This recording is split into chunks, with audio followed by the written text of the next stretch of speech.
Good morning. Good morning. It's another Wednesday, and it's another Conversations with Compassion with me, Helen Ferguson. And if you don't know me, if this is the first time that you've come across me, I am a specialist trauma therapist for women who have experienced or are experiencing childhood and complex trauma, CPTSD, and sexual abuse. So I guide women to emotional and psychological liberation and physiological liberation, because it sits in our bodies, to the liberation of that trauma response. And so I set up Conversations with Compassion because I hear from so many women how self-compassion is a real kind of block for them in terms of it feeling like it's self-indulgent, it's lazy, it's self-pity. They don't have time for it. I mean, there's a whole list I could give you, but I set up Conversations with Compassion to really kind of bring out the conversation, bring the inspiration out there, and hear from women who have connected with and embraced their self-compassion on their healing journey, on their life in general, and how it sits in their life now. So this is season 2, and we are on our second guest of season 2, and I'm so excited to be welcoming Tanya, because we've been trying to organise this one, Tanya, for ages. So it's actually really, really wonderful to have you here. Been so excited about this one. So Tanya, please take a moment to introduce yourself. Oh, thank you, Helen. It's so great to be here. As you said, we've been back and forth a few times, so now it's happening. I'm really psyched for it. So I'm Tanya. I'm a massage therapist. I've been doing that for 12 years. So I've been in wellness industry for 12 years. And I just recently qualified as a life coach. I'm 38. I live in Monmouthshire, Wales, UK. And I have a rescue dog called Bun, who's 12. Oh. I'm in love already. Yeah, I know you've got your dogs as well. Yes, yeah. You know, I swear I'm probably more connected to dogs than I am humans. If I didn't do what I'm doing, I really think I would have been a dog psychologist. That's such a cool job. I was saying this yesterday to one of my clients. I said doggy daycare. Yeah, something like that. It's just a dream. You get to play with dogs all day and just have fun. That'd be fantastic. Pure love. Yeah. That'd be, that's the dream. Just suck it all in and go and play with dogs and animals. Yeah. And because they are compassionate dogs. I'm gonna give them their due. They are hugely compassionate, and Big Leo, who's the big guy of my two, Lila's normal sized, Leo is giant. You know, he's incredibly compassionate. He's really, I often actually use him as a bit of a therapy dog here when I see people face to face, and particularly particularly the face to face I do here is with children. So 5% of my work is still with children, and so he is actually really calming, and you know, I have this massive sofa in my therapy room here, and often he'll, you know, with the children's permission, he'll get up and lay next to them, and so he's just lying next to them, and then, you know, the head gently goes on their lap, and his head's bigger than their head, you know. It's he's there going, oh yeah, give me loves. Yeah.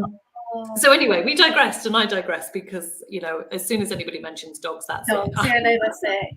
They're so soothing, and it's pure love. And I have to say, you know, if we're going to segue into our self-compassion, during probably the darkest times of my life when I had severe depression, my dog was there. She's actually a black and tan dog, so my literal black dog was there with me when I couldn't do anything but just lie on the floor. I couldn't even pick myself up to get into bed and lie down. I was just lying on the floor because that was as much effort as I could manage. Yeah. And she would just come into the room and be like, oh, there you are. Okay, you're on the floor. That's normal. I'm just going to lie here. She'd just tuck herself next to me and just lie there. And that was so comforting. It was just acceptance and judgment, and it was just soothing. And just knowing that she was there, and it was just lovely. And when I was feeling better and able to stand up and move, did you just follow me? And it wasn't like a, how long are we here for? What are we doing next? It's okay, this is where you are. I'm going to be here too. Yeah. So yeah, that's pure beautiful. love. It is pure love, and it is unconditional, pure love and empathy. Actually, I think it's an amazing experience with them. I know when I'm, because we all struggle, at times, and I know when I've been struggling, Lila is less so. Lila's a bit more, she's a bit like everything in the world is a joy, she's she hasn't quite got the empathy bit worked out yet, but it's Leo that will come and kind of, all right, I need to do this with you. Okay.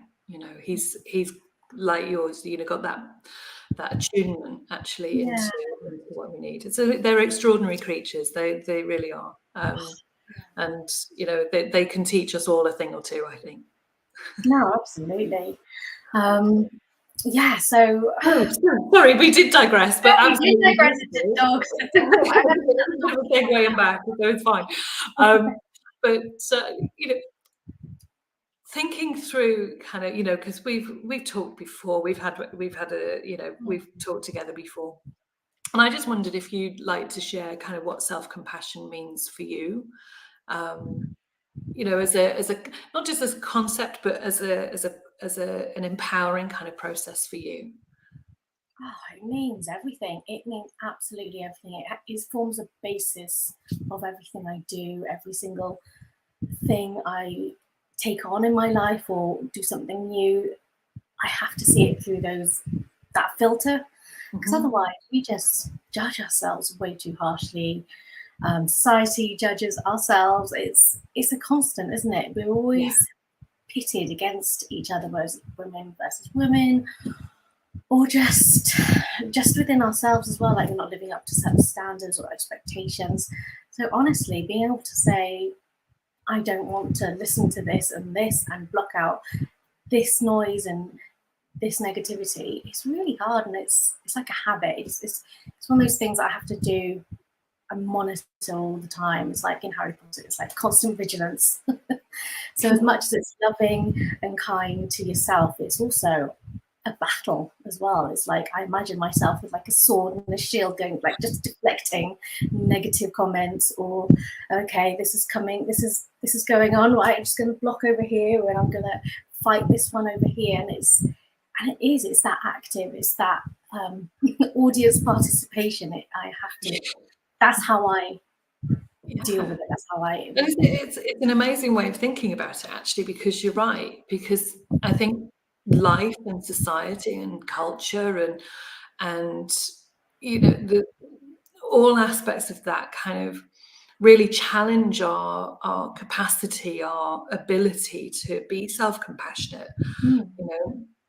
We're often, as women particularly, we're often still fighting against a kind of very patriarchal kind of structure and way of being, and having to work, and the way of thinking about work, and the way of thinking about being an entrepreneur, the way of thinking about and delivering that. So we're often kind of in that challenge all the time, and the idea of this shield and sword that is you kind of, or we, or us, kind of fighting, not battling and fighting to be ourself, to be our compassionate selves in a world and in a structure and an environment that is very, what's the word, dominant. It's it's quite forceful, and to be gentle and kind of kind and mindful and aware and attuned, and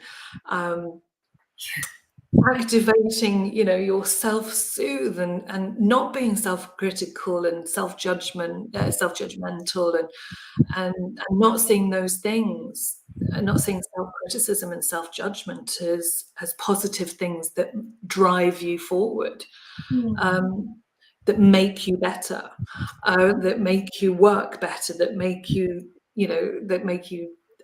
learn better. It is a battle, I think. So you're Yeah, I absolutely mean, it's the concept of the notion of radical self-love. That sounds bizarre, like the fact that loving yourself is a radical action, because we're just taught that we have to hate every single thing about ourselves. We can't love anything about ourselves. If we do, we're bragging, or we're, you know, we've got to try and fit in with everyone, and like constantly work on something about ourselves that we don't like, instead of just going, hey, I'm human. I am human. I am going to make bad choices. I am going to mess up sometimes. I am not going to be perfect. And it's impossible. Once, for me, once I let go of that idea of embracing perfectionism, which was impossible anyway, and being a people pleaser, a recovering people pleaser, then I felt so free. I felt so different, and I felt, wow, I can let go of this weight that's holding me down, and actually focus on me and what I want to do, what I love, what Tanya loves, and what I want to be interested in, and not what society says I should be interested in. So, and it is, and I think you're right. I think it is about getting to know yourself enough to know what those things are, and when you activate and embrace self-compassion, because we're wired for self-compassion, literally. Then what happens in society and structures and through traumatic experiences is that compassion itself gets hidden. It kind of has to, it not disappears, because it's still there, but it becomes kind of dormant in a way. And so what we have to learn through any process of kind of healing actually is who am I? What do I want? What do you get to redefine and who you are, and to do that, you have to be self-compassionate. You have to activate that compassionate part of yourself to fight the criticism and the judgment and the perfectionism and the people pleasing that usually 99.9.9.9% of the time is from experiences. It's from what people have said. It's how people have behaved towards you. It's how people have made you feel. It's how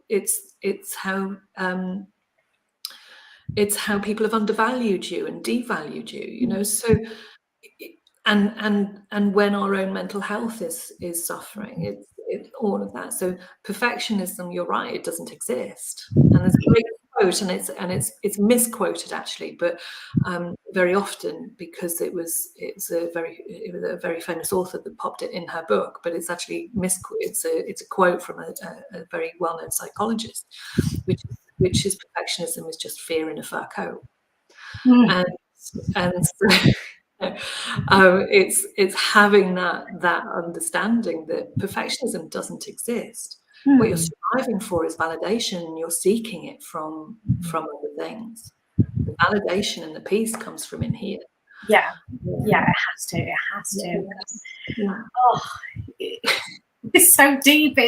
And then once you realise that the stuff that's out there is actually in here, then and then you're like, oh my god, that's an amazing thing to realise. I don't need this, I don't need that. And then you're like, oh, now I've got it. Now the real work begins. Now the real, exactly, that's it. Oh, then you turn the mirror on yourself.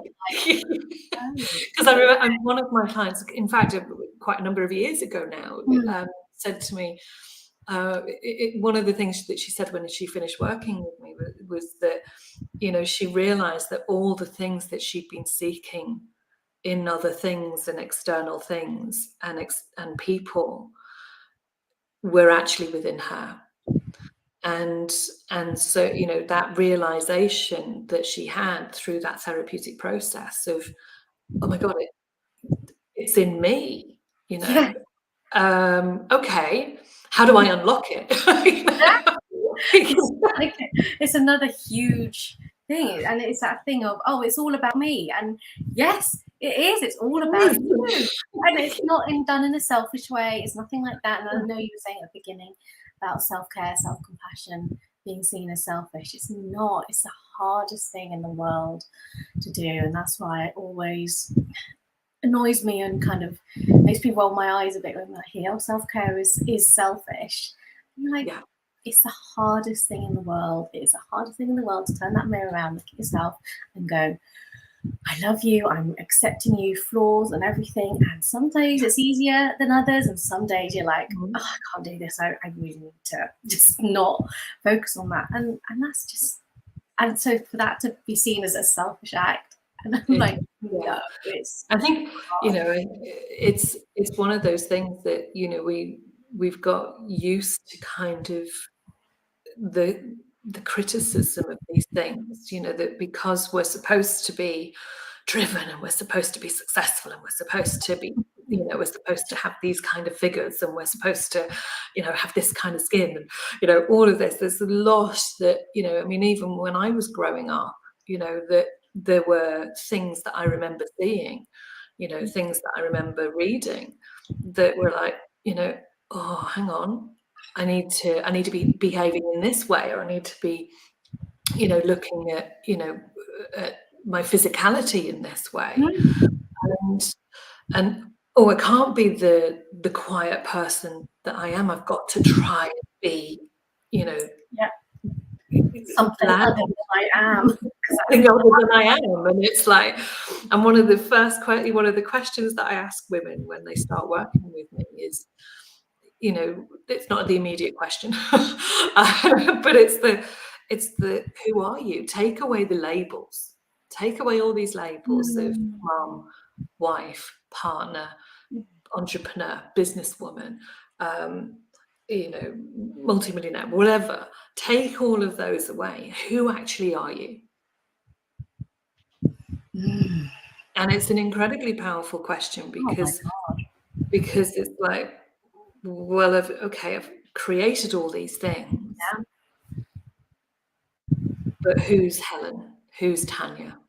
You know, and they're what I've achieved, and they're a part of me, and they're very important. But what am I? How do I get to be with myself? Because I've been spending all my time doing, and probably doing really well and successful. But yeah, who's it? You know, a lifetime to figure out and pick and work. It's so deep, just I like, know. oh my God.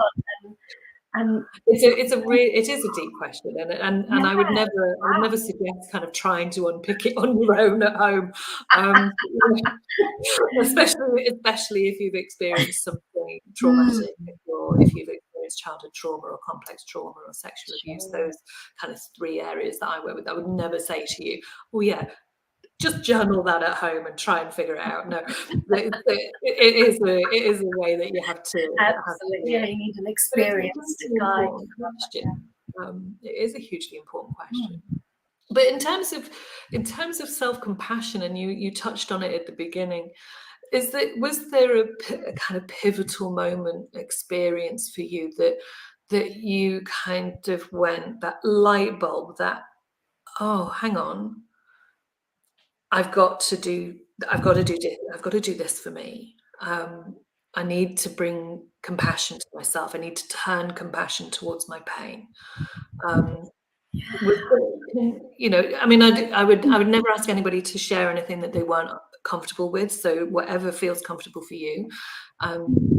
Was there an experience that you don't mind sharing? No, that's fine. I think it was when I went through this traumatic experience of like, it was like a relationship breakup. But it wasn't a romantic relationship in that sense. It was more than that. It was something a relationship I deeply respected and held dear, and then suddenly that was no longer. And what I thought was one thing was suddenly now not at all. And for me, I'd kind of built my world, my identity around that. And then when that crumbled and was no more, I that's when I think my depression really hit, and I just had nothing to give, and I had nothing to really base my experience on. It's the first time I'd ever experienced this like numbing black hole, this just endless tunnel. And yeah, so I think it was that, and thinking I can't, this is a horrible existence. I could no longer find joy in things I previously loved doing, and things like that. So I was like, this isn't me. I need to not snap out of it, because you can't just snap out of it, but I need to I need to find a way out, and just kind of keep working on myself. And it was like little breadcrumbs in the dark, and I'd just be like, what am I doing? And it was just the next step, just the next little baby step forward. And that was when I knew I had to be kind to myself. I couldn't just say snap out of it. Like the whole thing of, you've got nothing to be depressed about. You've got everything you need. You don't need, there's people better off. You know, it's just other people have it worse. And I'm like, so I had to really coach myself, because this is all new territory to me, and say, I know other people have it worse, and I'm very lucky to have a roof over my head and all that. But at the moment, I'm feeling nothing. So I need to get back to my baseline. And it was just having these little conversations with myself, and I had to look at myself with compassion, because I couldn't just be like, come on, you do this, like army drilling, like, do this, get out. You can't, it doesn't work, and it didn't work. So I had to find another approach. And for me, it was gently, softly. You can do it. You're doing really well.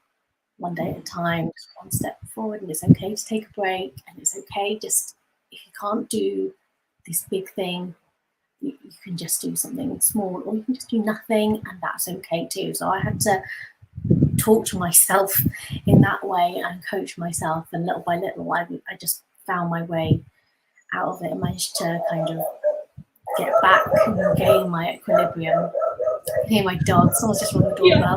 She's like, it's usually my dog. It's usually my dog. So I'm that's what I'm smiling about. I'm like, oh, mine have been angels right now. I know, you're like, oh, what's that? My dog's so you're so yeah, right. That's what I had to do. I had to learn how to do that. Sorry, lovely. I spoke over you. Say that again. No, you're fine. No, you're fine. So yeah, I had to learn that myself the hard way. And then I just never stopped talking to myself. And once I pulled out that hole and that black pit, I was just like, oh, that was a horrible experience, but I actually feel a bit stronger for it. I feel I don't want to lose that connection with myself. And so I haven't. I've just kept doing that, and I have to self-coach and just kind of talk myself down from things sometimes, and it's comforting having that relationship. Like you said, when it's self-compassion, it can lie dormant. You're not even sure what part of you it's referring to, or what it means to you. But for me, it's literally part of me now. I can't separate. You can't separate anything. no. And you shouldn't separate. Because self-compassion, we are wired for it. It is part of our nervous system. It's part of our vagal nerve system. So, we are, and there's a mammalian part of the brain that is that wired part of self-compassion. That we've just so when we see suffering, that's where it's triggered in the brain, so that we are able to express compassion. And when if we are able to express can't speak this morning, express compassion for too many S's, express compassion for other people, we should be able to direct that back towards ourselves. But we often find that the most difficult, because we don't often think of ourselves as deserving, or like you mentioned, the self-judgment, the judging, or the comparison. Well, I don't have it as bad as somebody else, so really I should just kind of snap out of it because, you know, they've got it worse than me. But I always say, you know, your experiences, the way that they affect you, you know, your trauma, you know, is the way it affects you. Your trauma is your reaction and your response to a situation. So, you know, that's unique to you. And so it's not comparable to anybody else and anything else.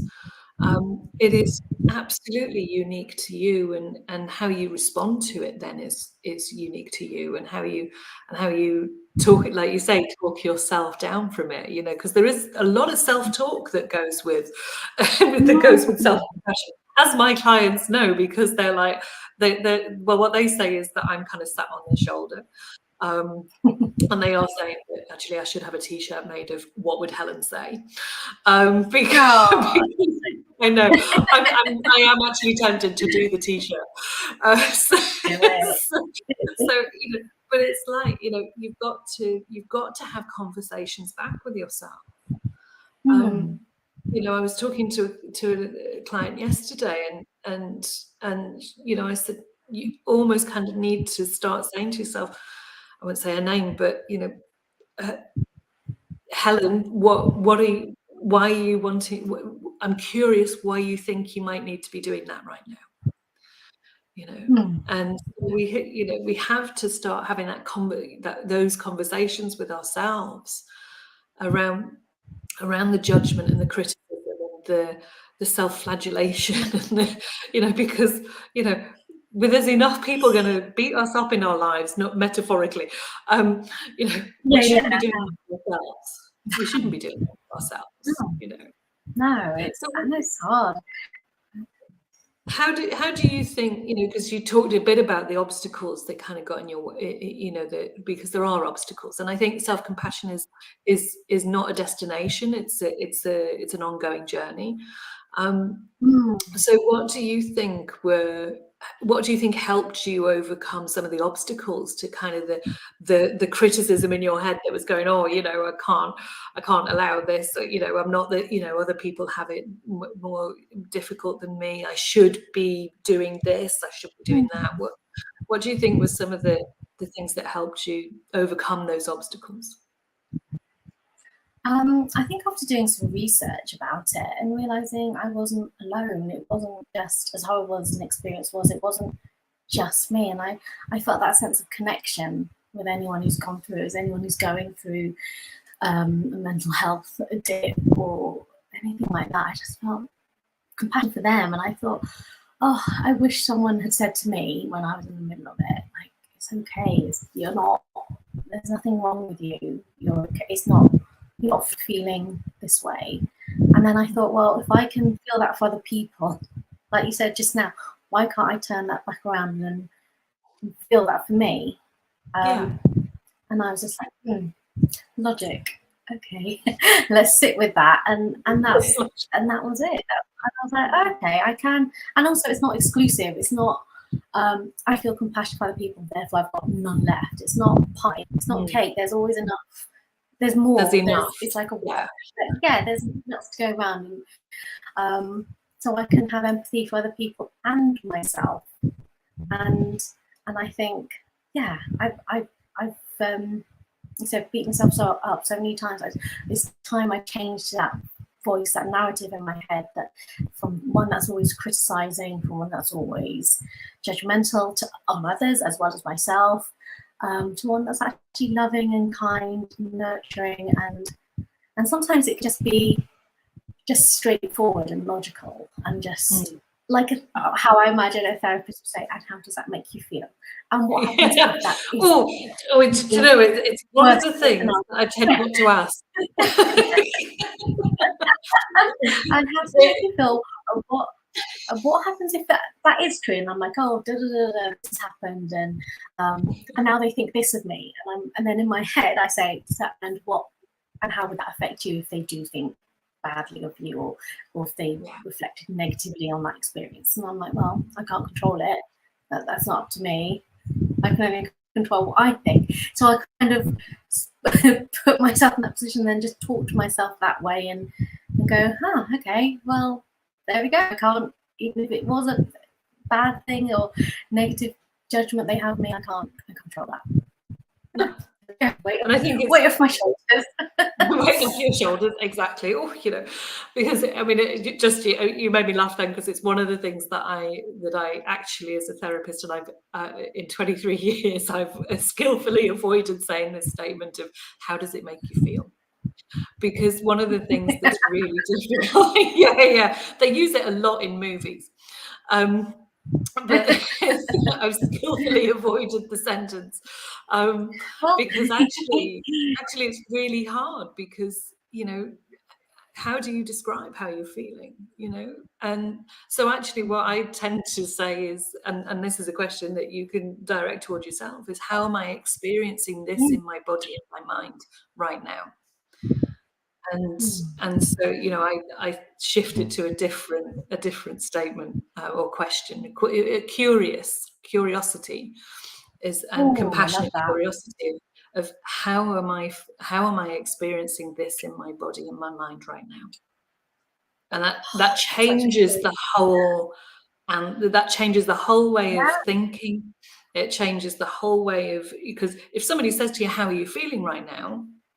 Or how do you feel about that? You're kind of in a corner trying to look for the words, you know. Like, oh, am I sad? Am I angry? Am I upset? I don't know. But when you acknowledge, or when you get curious with how something has happened, or what somebody has said to you is experienced in your body, well, it made me feel sick. It made my throat go tight. I could feel my shoulders tense, my neck tense. Then you feel your emotion, you feel the experience of it in your body. And then, you know, well, and my mind, you know, actually I kind of felt there's a young lady that I'm working with at the moment, and she says to me, it's like, you know, my head's about to explode. And that's a fairer description of how feelings sit in our body than trying to find the exact word for it. Quite fascinating. Oh, that's brilliant. And I love that bit about curiosity, because there's no judgment attached to that. It's that's very freeing. That's a great way of looking at it. It is very freeing. So, because the word why backs you into a corner straight away. The word why means that you've got to try and find the solution. You've got to try and find the answer. Why are you doing this? Why are you feeling this? Why are you experiencing this? Why are you hurting? Why are you in pain? It backs you into a corner. It backs you into, you know, having either, you know, coming out fighting or silencing. And so, you know, being curious with yourself, being compassionately curious with yourself is much more freeing than asking yourself why, you know. Wow, that's just really Has that blown your mind right now? I don't think I've got anything left to give now. I'm going to spend the rest of my life pondering this. And it's a great way of thinking. And I think what was really important, you know, I loved what you said about kind of the, you know, the connectedness to other people that you had in understanding that you're not alone, because that's exactly what self-compassion is also about, is that common humanity. That, you know, we are having the awareness rather, and acknowledging that everyone goes through difficult experiences, and that you're not alone. So having that you know, you saying, and I loved it when you said it, was like, oh my God, I must remember to, you know, there's part of my perimenopausal brain that kind of doesn't remember stuff, but I'm so glad it's not completely messing me about yet, that I do actually remember all the really good stuff too. You know, that actually, you know, it's that extending awareness to all beings, you know, and that's what self-compassion is also about. So how do you think, just to kind of, you know, end the conversation, because I could talk to you kind of for hours, and you know that, but I feel like I owe you money for this session. Don't worry, I'm a giving person. We're all good. I will accept. Thank you. Yes, That's the good thing. So, how do you make sure really for you now? Because I know how busy you are. I know what you do, and I see, I've been, you and I follow each other on Instagram and things like that. So I see, what you do. How do you make sure that you don't lose your self-compassion, when you're getting so busy and you're focused on what you do for other people? I just have to have. I've just got such a strong relationship with myself. It's, as I said, it's like it's part of me. So I can know if I find myself getting really stressed or just a bit overwhelmed with everything that's going on, I literally have to have a word with myself and say, just take me. How would you advise your clients, or how would you advise someone else who's going through it? And it's like, okay, yeah, let's take my own advice. And of course, we're all rubbish at taking our own advice, but but I just have to say, respect that voice and just say, okay, now's the time to just listen and learn and just nurture myself as I would want other people to feel nurtured if they were going through that stressful time. But yeah, it's something that I envisage as like a core of iron running through me, but instead of metal, it's love, it's self-compassion. So it's part of me. It's something I will fiercely protect. My inner peace is everything to me. I had it disturbed, I've had it taken away from me before, and I'm not willing to ever lose that again. So if there's any little voices going, oh, this is a sign that something's something's not quite right, or you're out of balance, and I listen and go, I don't want to go down that path. The shield and the sword come out. Yes, yeah, I can tell I'm very much a fighting person. I'm peace and love until someone fights me. I'm peace and love, and then I'll fight you. I'm peace and love until I'm not, and then it's like, yeah, that's it. I love that. I think that's where you and I are kindred spirits. Oh yeah, I know, that's lovely. I have thoroughly enjoyed this conversation today, and I kind of feel, I mean, I always say this about everyone that comes on, and because everybody gives so much of themselves into these conversations, and I know that they do inspire people. I think, we have had people watching today. There's nobody commented today, which is interesting. Maybe people are absorbing it. But I know that it inspires people, and because I also know that there are women out there that are really women and men, and there are lots of people that are struggling with self-compassion right now, and so to have this inspirational conversation out there, and hearing your story, and hearing how you kind of there with your self-compassion sword and shield is inspiring for other people to hear. And I picked up, and I'm from Liverpool, so there's a very still the Liverpudlian girl in me. When you said I have a word with myself, there's a very Liverpool term that's like, oh, have a word with yourself, and it's that, and it just brought me to mind. So it's about having those words with yourself. And so thank you so much for being part of this conversation today, Tanya. I've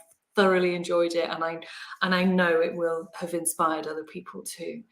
If somebody is looking to follow you on Instagram, find out more about you, where can they find you? So it's at woocrew_IG on Instagram, and then it's kind of woocrew on Facebook, and I've got a private Facebook group for other people, a self-care community. It's very small, very safe, intimate space for fellow introverts, empaths, old souls, and yeah, we just hang out on there, and it's just fun and low pressure and low key. Brilliant. Thank you so much for having me today. I've really, really enjoyed it. I've had the best time. That's so funny. I love the fact that you felt that you needed to pay me, but I was gifted. I was gifting everything today. If you're a woman or you identify as a woman and you're watching this, I have a free community that is for women who have experienced childhood trauma, complex trauma, and I go into what complex trauma is in the group, CPTSD and sexual abuse. It's a free community for women and anybody who identifies as a woman. It's a very safe and nurturing community where I guide you every single day into kind of connecting with and turning that compassion towards your pain so that you can begin to heal. So if you're watching this and you want to be part of that community, I will pop a link in the comments for that. But Tanya, thank you again for joining me and being a gift to the conversation today. Oh, so thank you. Thank you so much. It's been fabulous. Thank you. So we have another Conversations with Compassion coming up in 2 weeks' time. So watch this space for that. And everybody have a wonderful day with lots of love and compassion from me. And have a wonderful day. See you soon.